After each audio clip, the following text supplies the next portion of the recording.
Let's talk about that one video game that was the major factor in the video game crash of 1983. It all began on July 27th, 1982, when Howard Scott Warshaw, who was a video game developer, mostly famous for Yars' Revenge, and at the time just completed work on Indiana Jones, was asked to develop a video game adaptation of the E.T. the Extraterrestrial movie. He was asked to develop the game in time for September 1st, so that will be available for the holiday season.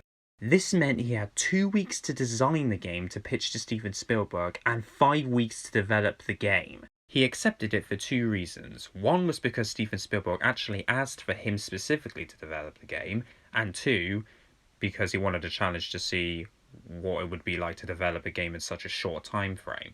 So after 2 weeks of designing the game, Howard was flown over to Warner Bros. Studios to meet with Steven Spielberg to present the game. When Steven looked at the designs for the game, he reportedly wasn't very enthusiastic.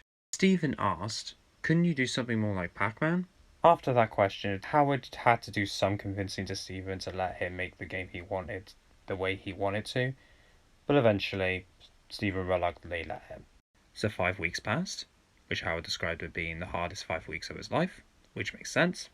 And he finishes it just in time for September 1st. He presents it to Steven, Steven plays it for a bit, and he approves the game.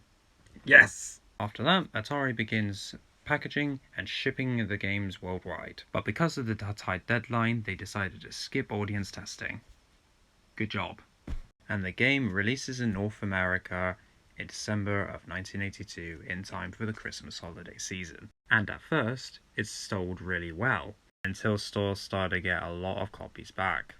People were saying that it was frustrating to play, and the game wasn't really that impressive. Eventually, sales completely stopped, and more copies were being sent back than they were being sold. And that would be only the beginning, as throughout the beginning of 1983, more games were coming out with poor quality, focusing on quantity rather than quality, and they were marketing it not very well because people would pick up the game and not realize it was for the console they had. And because of this, the video game crash in 1983 happened. Loads of video game companies went out of business, Atari had to split into two brands entirely, and people thought video games would be a fad, and no one would, and eventually video games would just fade out of existence. That is until 1985, where a certain little company named Nintendo released the NES and Super Mario Bros. In New York City, and saved the video game industry.